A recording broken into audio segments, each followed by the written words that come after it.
Thank you for joining us. I'm Sandra Lee, and I'm a human design specialist. And I want to share a little bit about how we came to be having this panel discussion. I'm a manifester, and I have defined head and Ajna, and I'm actually going to share my slides so that you can see my chart. This is my chart. And I came to this big realization one day. I have always felt like it's really easy for me to learn things, and I've always just kind of assumed that that's the way it was. And then one day I realized that I have all of this information in my head, and it's really easy for me to access the information in my head, the things that I know. But I realized it's really hard for me sometimes to put more information in. So thinking about human design, looking at like the channel that I have connecting my head and my ajna, those two centers up at the top, the 6447. When I first learned human design, I took all of this information about 6447 and I packed it all in. I learned a ton of stuff. And it's like I put it into a file folder. And then once I had learned everything I was learning then, I closed the folder. And that's been like in my file cabinet of information that I have about that. And I realized like a month or so ago, you know what? I have a really hard time putting more information into my folder about that because my defined head and ajna has all this information in it, but my folder about 6447 is already full and it's closed. So if I learn something else about this, it's really hard for me to open my folder up, put something else in, and have that be usable information. And this is like this huge revelation about how I learn and access information. And then I have a friend who is a reflector, and reflectors have all of their centers white. They're completely undefined. And I asked her how she experiences learning when she gets new information. And she told me that when she gets new information, she takes it in and she completely reformulates her understanding about whatever it is. She starts from zero and forms a whole new understanding about it and says, oh, that's wonderful. And then as a reflector, she has a hard time holding on to that information, so she loses it. And I realized this is completely different from my experience. And that had me wonder, what do other people have as their experience? People who have different types of head ajna definition. And so I asked my friends, the human design specialists, leading us to where we are today. Because I wanted to hear different people's experience about how they experience this and then be able to share it with other people, which is why we are here at the Quantum Alignment Show today. So I want to introduce you to our other specialists. This is me. This is Gloria. Wave, Gloria. Hi, I'm Gloria. This is Heather. Hello. There's Heather. And then this is Tracy. Hi, everyone. So we want you, the audience, to vote on what we want to talk about. I'm going to share a little bit more, but here's some questions. Okay, what do you want to hear? Here are two common issues that people have associated with their head ajna definition, and we want to know what you want us to talk about because we're going to share our experiences. So about learning styles and how we learn, or about how we store and access information. So if you can put that into the chat or into Facebook, and Cindy will gather that information for us and let us know what you want to hear.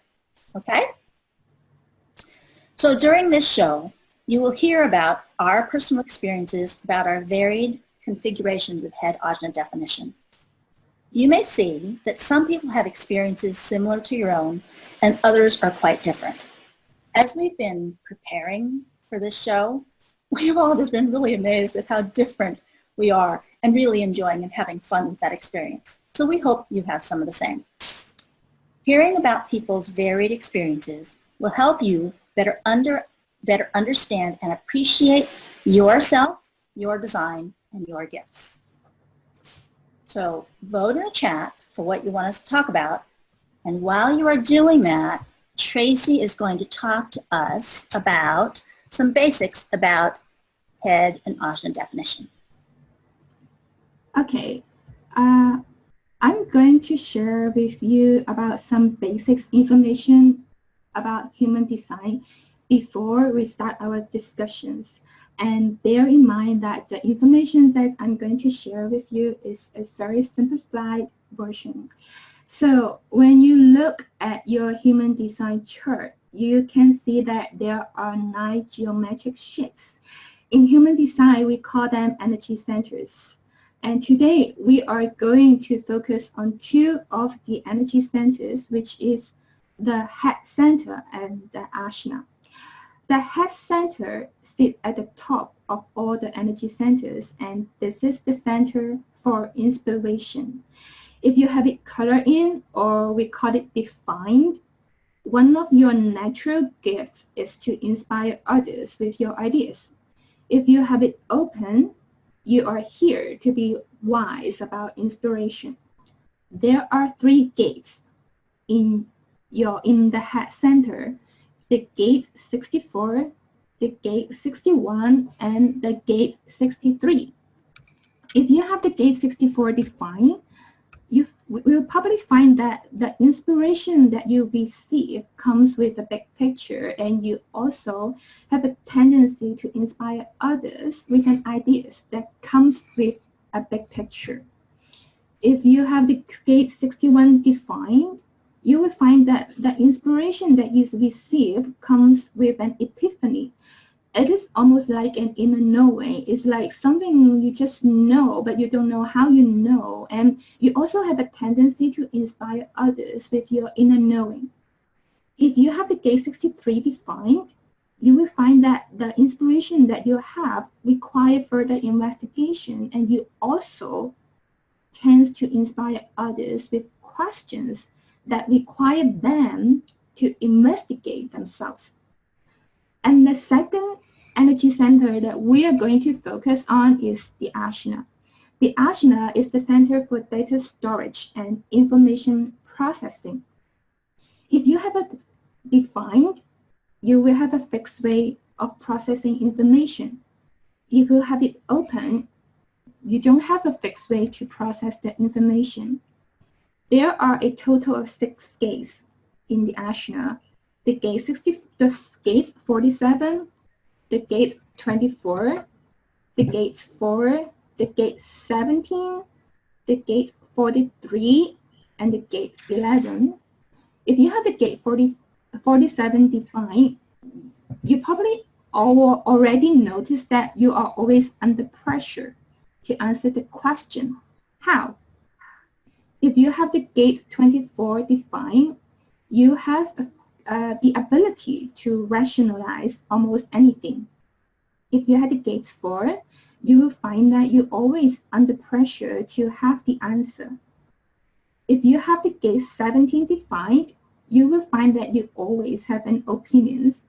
And if you have the gate 43, you will find that you always look at things different than most people do, and you do have a very unique way to look at things. And if you have the gate 11 defined, you are an idea generator.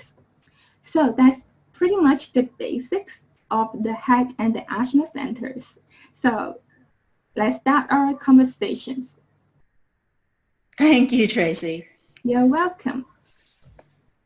So Cindy, Yes. what do people want us to talk about? The majority of them want question 2. I did have a comment come in that actually made me smile. Lori on Facebook says, as a manifesting generator with a defined head in Ajna, I relate to Sandra's experience. As I've gotten older and into serious burnout, I now have trouble with both learning and accessing info. It takes me a long time to get back into a project if I leave it for even a few days. I'd appreciate any help in how to improve this. I lose a lot of time looking for notes and doing work over. And then she follows up, sorry, my head and Ajna are both open, not closed. How could I make that mistake? That's what made me laugh. But most of the people, you had about double the people that wanted you to focus on your number 2 question. Excellent. Thank you. So I'm going to share my screen again. So, Gloria, do you want to share about your experience of how you access information, store and access information? You know, the odd thing about the mechanics of human design is that you have what you have, and you're not aware that you are functioning any differently from other people as a result of those particular mechanics. So in a sense, there's a sense in which it's a little hard to grab a hold of this whole concept, at least for me. But to look at it more specifically in terms of how do I access information, how do I store information? When I was in college, or generally when I'm taking courses or classes, I take a lot of notes so that I can refer back to them. And when I look at those notes, I find that it's necessary to actually have information available and accessible to me so that I can refer to it. Otherwise, I'm usually not going to learn it from hearing it the first time around. There's a process where I have to familiarize myself with the data, with the information. It's like I have to find, especially if it's new information, I have to like create new compartments or grooves or places in my understandings so that I can make it fit, so that it has a context. If I don't have a context, if I can't associate or relate one concept to another, I can't pop it in. So I need to have relational information. I need to have concepts that make sense to me. And I also do particularly cling to or learn more quickly if whatever it is that is being discussed or brought into my awareness, if it's inspiring to me, if it fits with my particular values, then I'm going to glom onto it very quickly. So that's basically the process. You know, I need to make space for it. I need to make a contextual, intellectual space for it. And then I will learn, but I will learn faster, as I said, if it's something that really grabs my attention and excites me. One of the things we were talking about looking at Gloria's definition the other day was that the specifics of her definition make a difference here. So Gloria has the 6124 that creates this definition for her. And if you look in the column of numbers, you can see that those are both gates associated with Venus in her chart. And so we identified that things making a difference to her, having value, seeming important, that is what has Gloria to be able to retain that information. Yeah. So I'm going to show you mine. So to compare two people with head Ajna definition, so I also have the head Ajna defined, and my experience is completely different. So I feel like I have what in human design we call a database brain. I have tons of information in my head, and it's all stored in there, and I can pull it out at will. And so I don't really have that experience that Gloria has of sometimes being able to hold on to it and sometimes not. Although if I really don't care about something, it's not important enough and I'm not going to pay attention. What about you, Heather? Okay, so as you can see, I have a completely open head and open ajna, and I had the experience of clutching on this call. I'm trying, we're going to talk about either learning or I guess storing and access information. And when we said we're going to do number 2, I had to think again and replay the sound in my head of like, what is number 2? So it had already kind of fallen out of my head. So I have actually a great deal of anxiety about retaining information, learning information, and accessing information. And I do various things to help with that. I take, like when I was in school, I was joking that I should have learned to be a stenographer because, or not stenography, what is that, shorthand? I should have learned shorthand because I literally was trying to capture every word coming out of my professors' heads. I mean, their mouths, I guess it was their heads, right? That's kind of a funny flip. And that's not how you take notes, but I just did not trust that the information coming to me was going to stick, like the important stuff. But I also have access to remembering auditorially. So if somebody is telling me a story or telling me like something at work they want me to do and I don't have a chance to write it down, and I get back to my desk and I'm like, oh, what did they say? Let me think. So I can kind of replay some of the conversations. I'm sure that's my mutative being, you know, the auditory channels, replaying that. It's certainly not my head or my ajna. And then in terms of, I guess that's storage and data. Yeah, I don't retrieve easily. That's why I save everything. My coworkers can rely on me because I save things in multiple places. Like in Outlook, I put them in the context and I print out a hard copy and I put it in front of me. And I don't trust that I have access to the information. Although in reality, I actually have access to a lot more than I realize. And when I do, it's usually attached to a story. It has to have meaning, because if it's just data, it's kind of like, you can't rely on me. It's unreliable, completely unreliable. So, yeah, that's kind of the nutshell. I struggle. It's a struggle. And it creates a great deal of anxiety.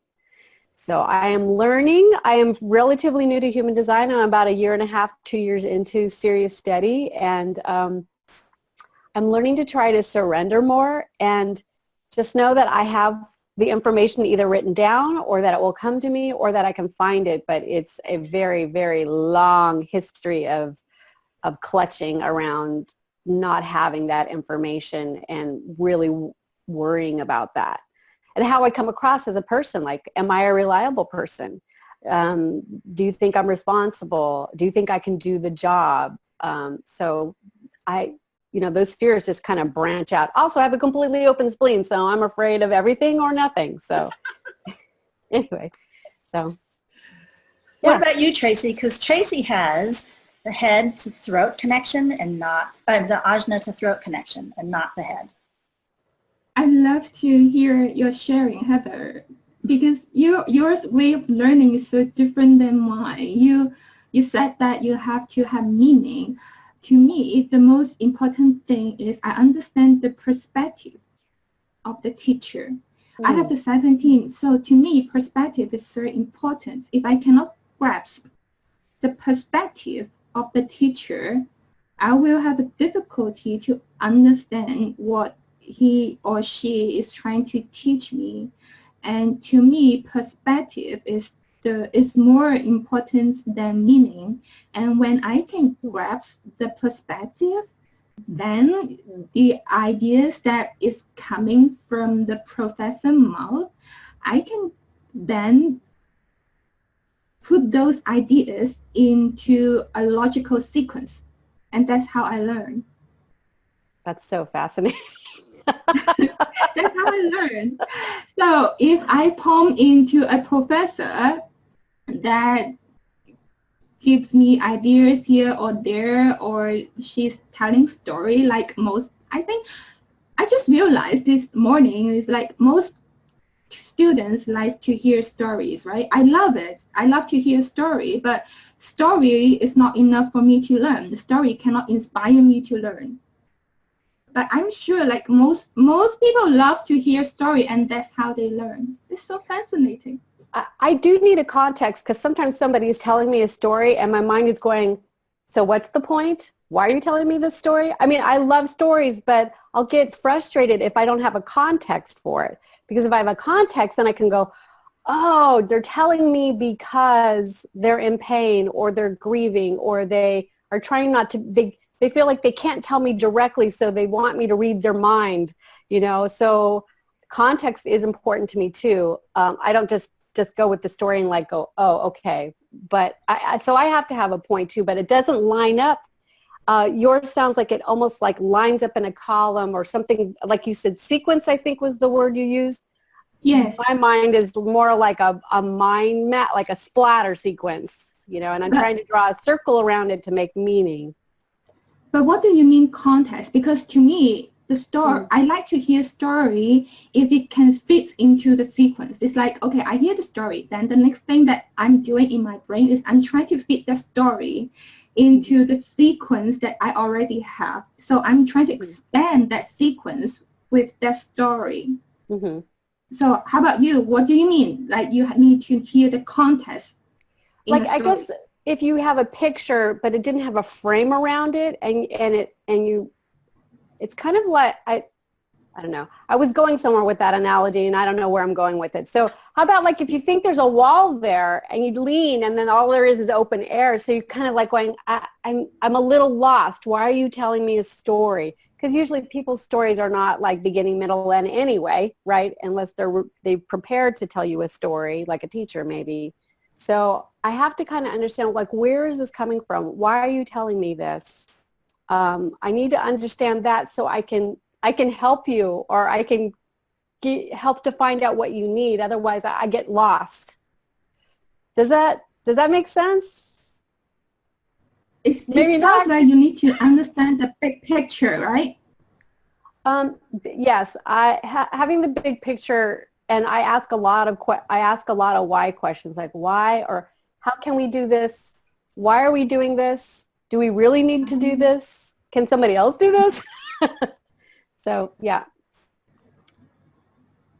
I know that sometimes I'm listening to like speakers. I'm at a presentation or a speaker, whatever.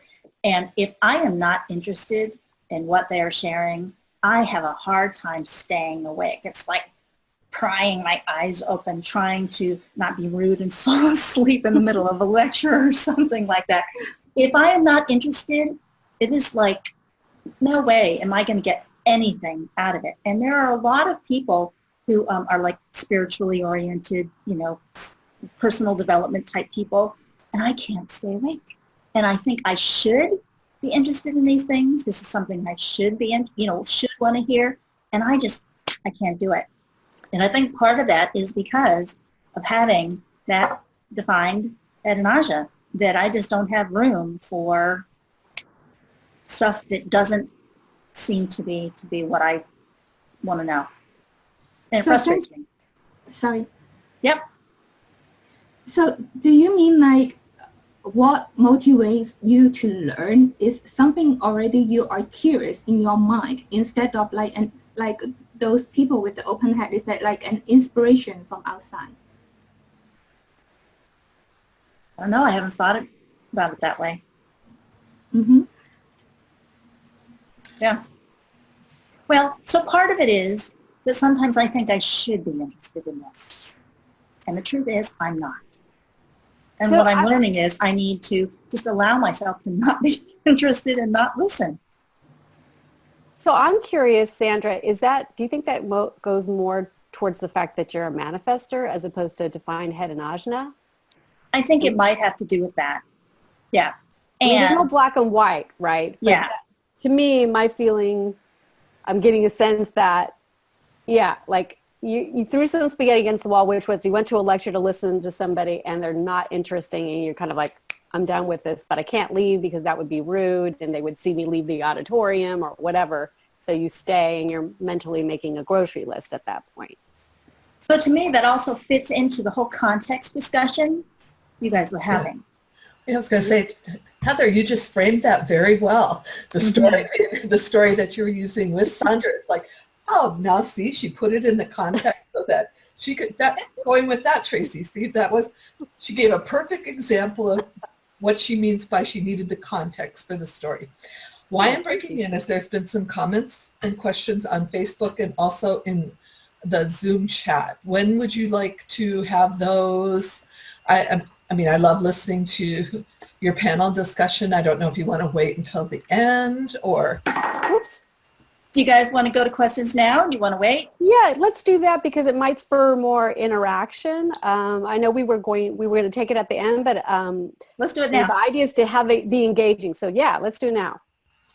Okay, well, the first question came from BB on Facebook. She said, and this is for you, Sandra, because I know you put that, what is a database brain? Oh, so a common term used when people have the head ajna defined, like I do, those two triangles up at the top, is that it's easy for me to store information and to access the information. And so we familiarly call that a database brain. So, thinking about me and like doing human design readings. I used to open up my notes when I did a reading. And the truth is I never look anything up because it's all in there. I have all that data in my brain readily accessible. But like I said in the beginning, my folders are closed and I can't put more in sometimes. But that's a database brain. Anybody else have something to say about that? Sometimes I really envy that, I have to say.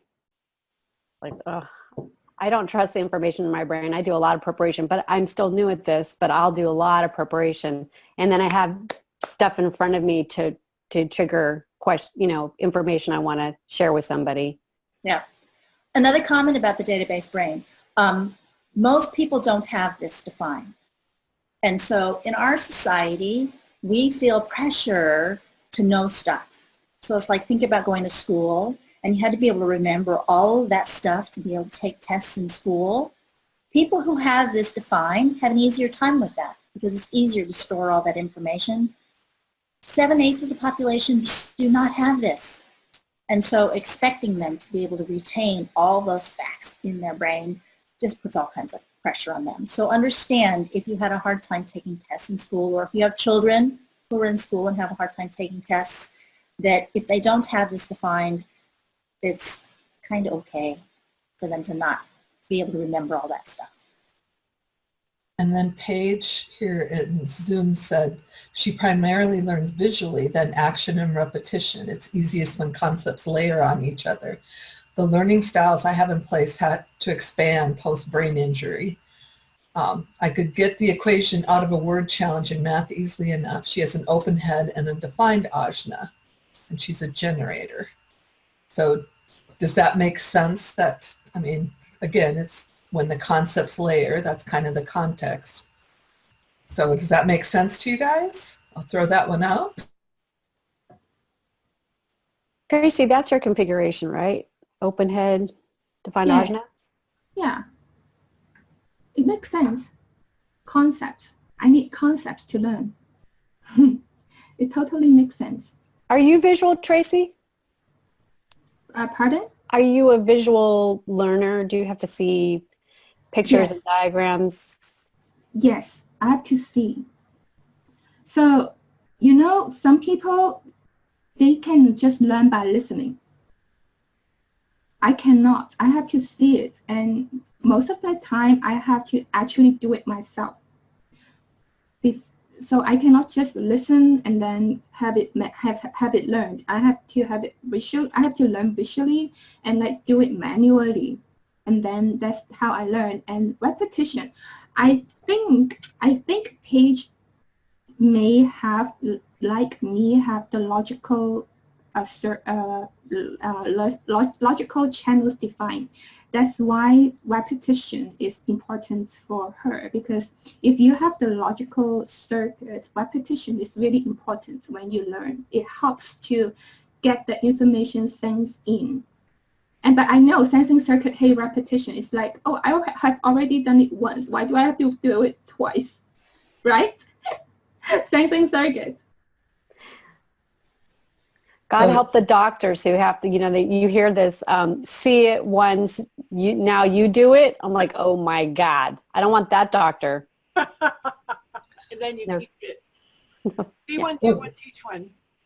Yeah, On right. Facebook, it appears that we have quite a few open head and ajnas, because Martha was saying, since learning human design with my open head and ajna, I realized it's good not to be so hard on myself with not remembering everything, although I do remember a lot. And then Lori replied to that. Remember, Lori was our first person that commented. I used to always learn easily and quickly and retain info as well. But burnout has changed this, but I'm getting better. Sticky notes are a problem. Notebooks are a problem, but taking pressure off myself has helped the most. giving myself a break, and human design has been helping me transform these past few months. So that's, I mean, that's interesting because that's twice that we've had, you know, either burnout or Paige's brain injury. Now I'm going to throw that one out. I mean, do you think that affects how you retain? You can see that when you're going in there, that that could affect how you retain, or that you might have to put other things in place that help you get back to, you know, your definition so that you can pull that out. Absolutely. Absolutely. I think primarily rest and self-care. I had an aha because I'm a manifesting generator. I have like a never-ending to-do list, and I'm always like thinking what I can do. Even if I'm watching Grey's Anatomy reruns, I'm thinking I really should be doing something else with my time.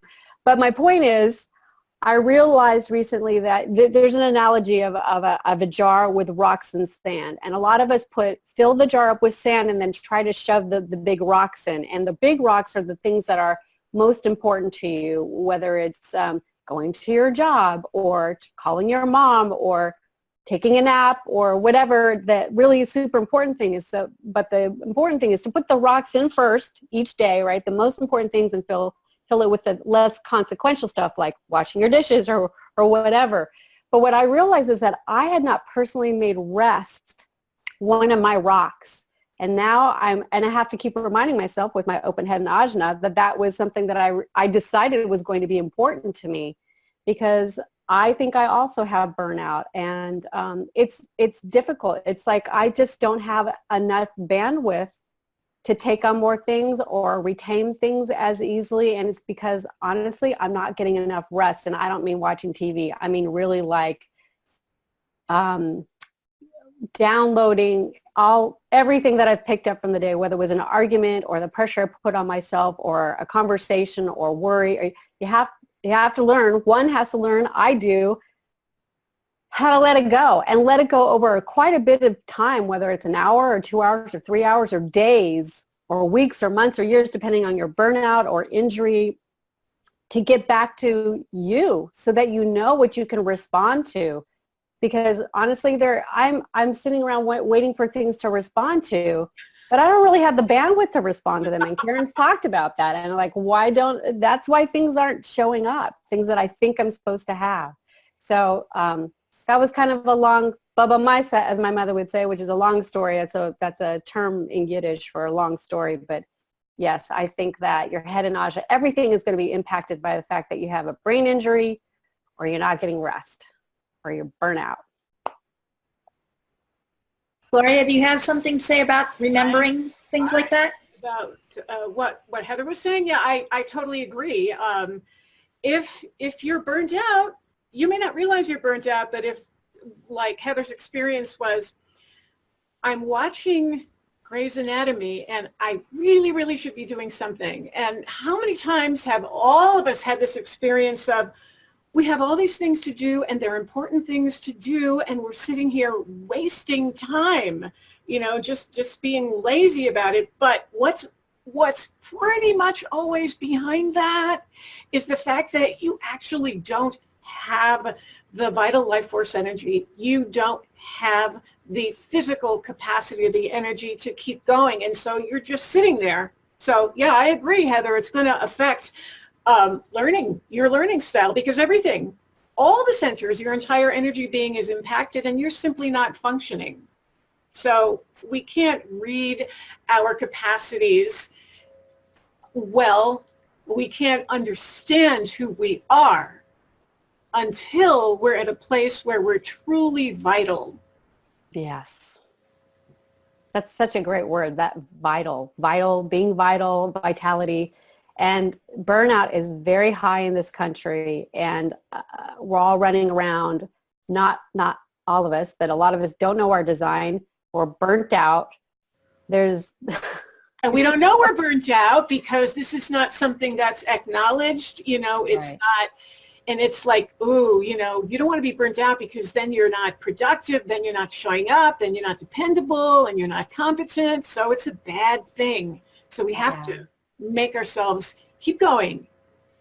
I don't think we even know. I think we don't know. We don't know what it feels like to really be rested. Once in a while, we all get like a great night's sleep and you wake up and you're like, the world is a different place when you get enough rest and you feel good. But for me, those are few and far between personally in terms of like feeling rested.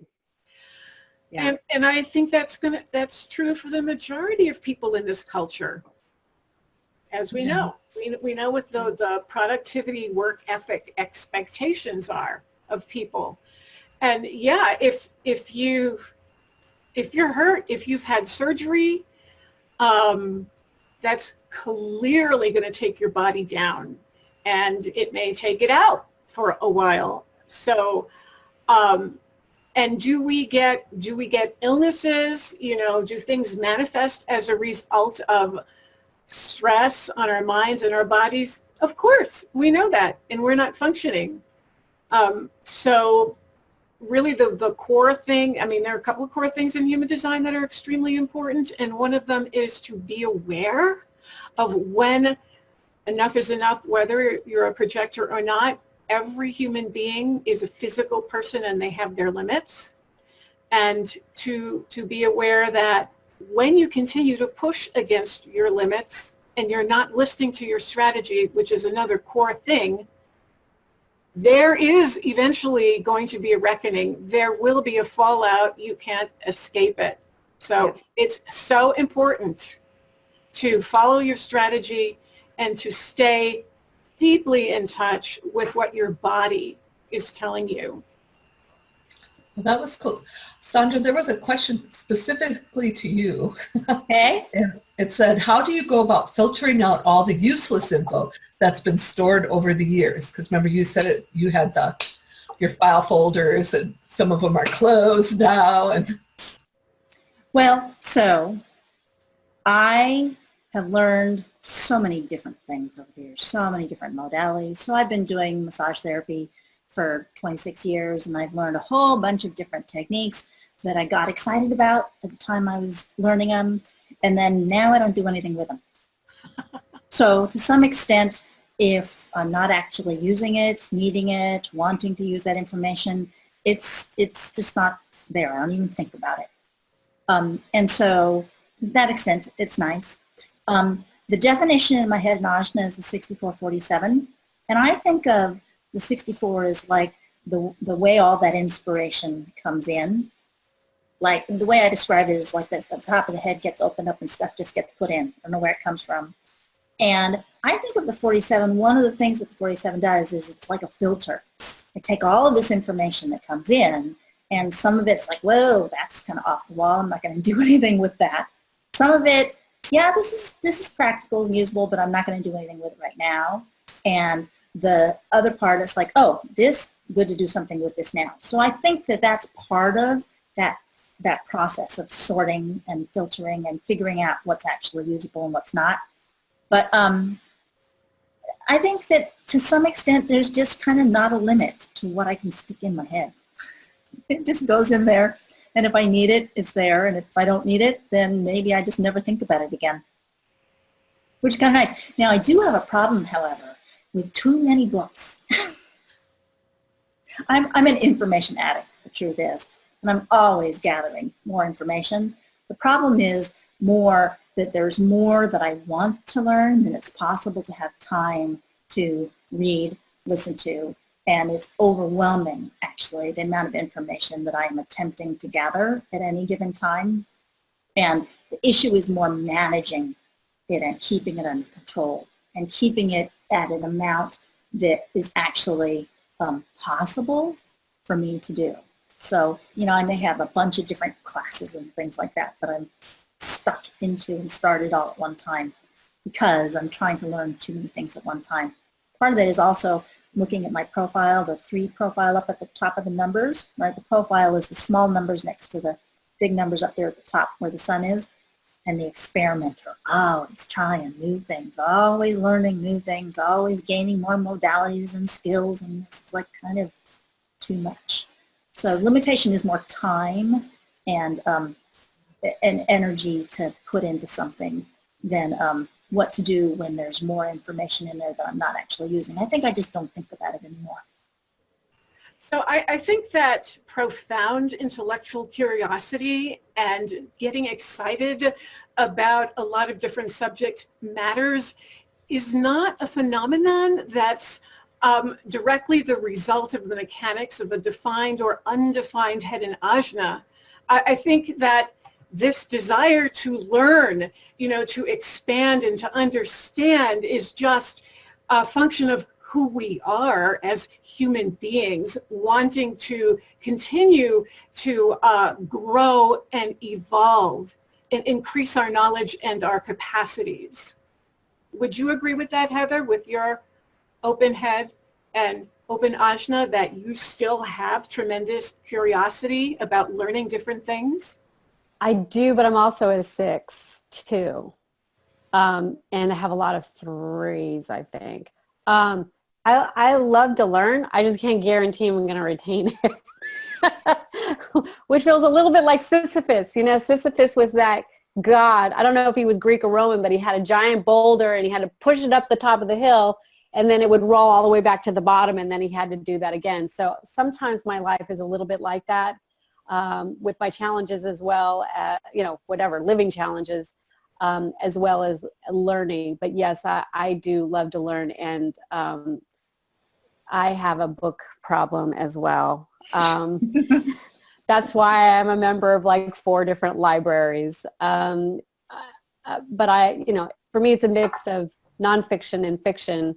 I have a feeling that Sandra's more interested in nonfiction, but Dana, I'm having trouble answering the question. I got very circuitous there. Did I answer the question? Yes, you did. Yay! Great. Excellent. So Tracy, you're the only one that doesn't have an experimental profile. Yes, Do you have this curiosity, always wanting to learn new things? not really. That's interesting. Yeah. When you guys talk about that, it's like, Heather, you have like 40,000 books. And Sandra, you have like a bunch of things that you want to learn. I'm like, I just want to learn one thing or maybe 2, at the most 3. And you can see that in my chart, I have the gate 9 5 times. Oh, you do. Wow. So, And Tracy, to explain to people that are watching, you said the gate 9. The gate 9 is? the gate 9 is in the sacral. So you can see that if you look at the bottom 2, the square, you can see that there's a square in the bottom 2, and there's 9 there on the right, on the right. And so it shows up in my chart 5 times, and the gate 9 is the energy for focus. So I'm a very focused person when I learn. And when I was young, I cannot understand why people cannot focus.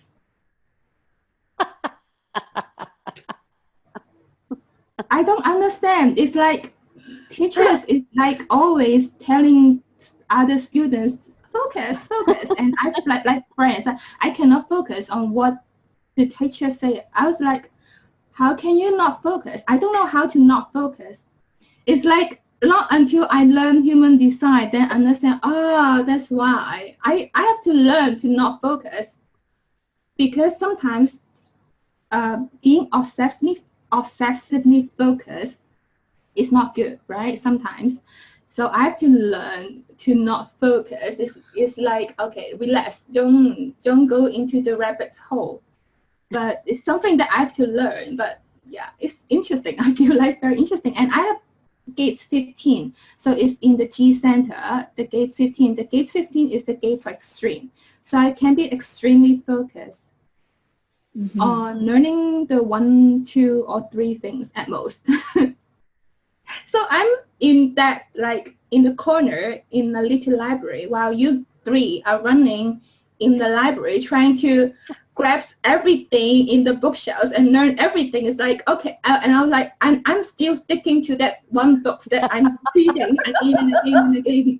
That's, yeah. All right, so what I would say, So funny. Tracy, is that you do have intellectual curiosity, and you're more of a specialist, and your curiosity, your desire to learn, takes you down a more narrowly defined arena in which you're going to go in great depth, and you're going to develop a lot of expertise and mastery. I mean, that's certainly something that I've seen over the years in the classes that I've shared with you, is your disciplined focus and capacity to stick with a particular area and truly master it.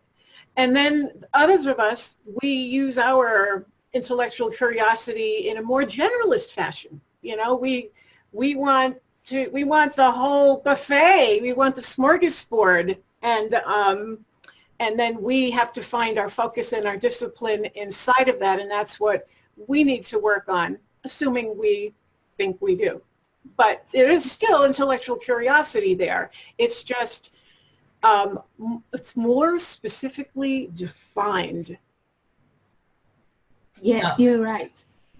Well, I find it interesting because now Tracy brought up that although she, we're talking about the head and Ajna, so your head center, but all parts of how the whole chart is holistic, because she was bringing in the focus that would help with her retention of information and that's all the way down there. So you have to really look at the whole chart holistically when you're looking at that. Do you feel that's correct? Absolutely. This is an exercise, right? And just kind of trying to focus on the head and Ajna, but yes, it is purely an exercise. You cannot really Divorce it from the rest of who you are. Yeah. But for purposes of trying to understand how those mechanics function, that's why we're doing this. But we're more than just the head and Ajna. Everybody knows that. But we're making the out loud statement so that we're on the same page with it. Another example of that we were talking about when we were preparing yesterday was how Gloria is an auditory learner. And you can see that you can talk about how the auditory channels, Gloria. The auditory channels, the individual, the knowing channels. Yeah, your knowing circuit. Yeah, the knowing circuit. Yeah, I respond to words. I respond to concepts. They get my attention, and if they are interesting to me, in terms of resonating with my values, the direction I want to go in, how I want to use my gifts in the world, I'm going to listen really well, and I'm going to take it in, and it will stick.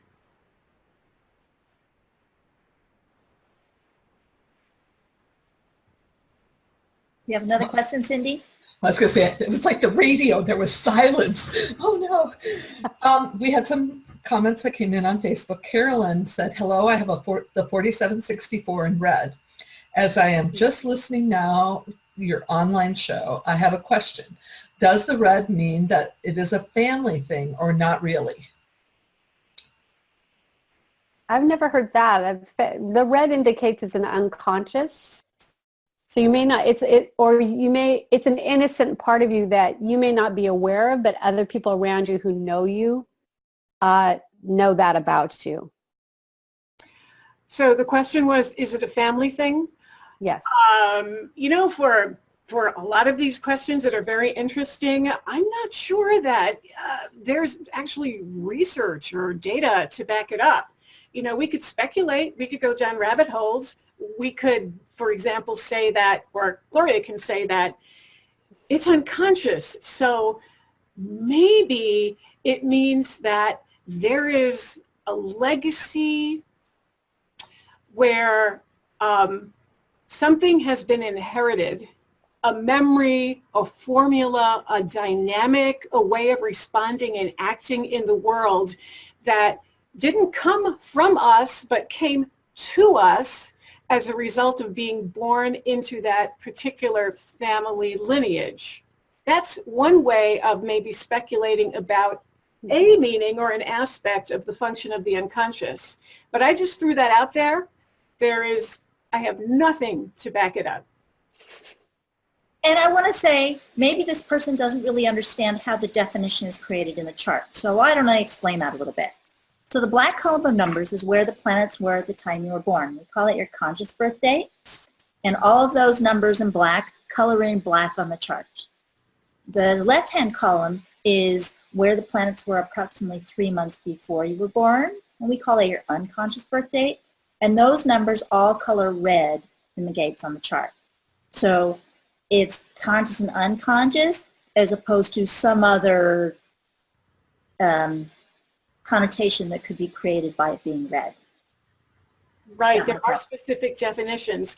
And I want to point out that the difference between the way Sandra answered that question and the way that I answered it. Sandra, who identifies herself as having the database brain, just went in there and pulled out the definition and the understanding of how these things actually come into being. You know, the conscious and the unconscious have reasons for being into being. Your conscious, your birth date. The unconscious, about 88 days before. And then you can take everything from that. And then the way that I answered it, even though I have a defined head in Ajna, was to look at it from a more speculative, philosophical perspective and reach out through my 61 and see if I can pull down something that is interesting and also meaningful and maybe something that we can work with and watch as it plays out in people's lives. But one was like database logic, like information as we know it, and the other one was more going out there into the 61. That was awesome, Gloria. Which just shows you that you have two people with both a defined head and ajna experiencing data, the world, information, knowledge in very different ways. So there isn't like a one singular way that a defined head and ajna or any kind of definition is going to be or experience or play out. Which is why it's really important to not be isolated with your chart or with your understandings of your chart. It's really good to be part of a class or a discussion group so you can do the exchange, get the feedback, get the insights, and begin to understand that, ooh, this whole process of, you know, where information comes from and how we take it in and what it ultimately means in the larger context and for us personally is something that is variable, it's dynamic, and it changes over time. Carolyn had a follow-up one on the red. She's saying, yes, the red is 3 months before I was born, so it might be prenatal memories. Can we work with this info in a healing, for example? She's going a little bit further, so it's kind of a rabbit hole that we might not have time to go through because we've only got about four to 5 minutes left, and I don't know if you guys want to wrap up, if you have something that you're wrapping up with, but I thought I'd throw that question out. How many more questions are there, because we are going to run out of time? Mostly there have been comments. I mean, you've had comments that they really love the panel. This is a great way, great way to see all the different ways. Carolyn also said, thank you for your mind opening. Isn't that cool? She brought it back. You know, that question that Carolyn had about, is this something that you could work with in healing? Yes, of course. You can work with anything that comes up for you, whether or not the basis that you're starting with is correct or not. That isn't the point.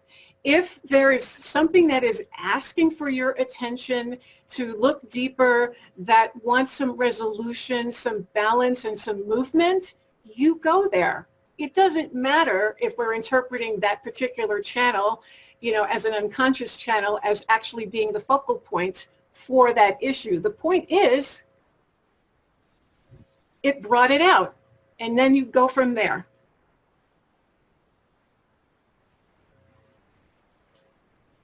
Radio silence again. I think, did you panel, did you have a way that you wanted to wrap it up here? Nothing specific. Anybody want to say anything?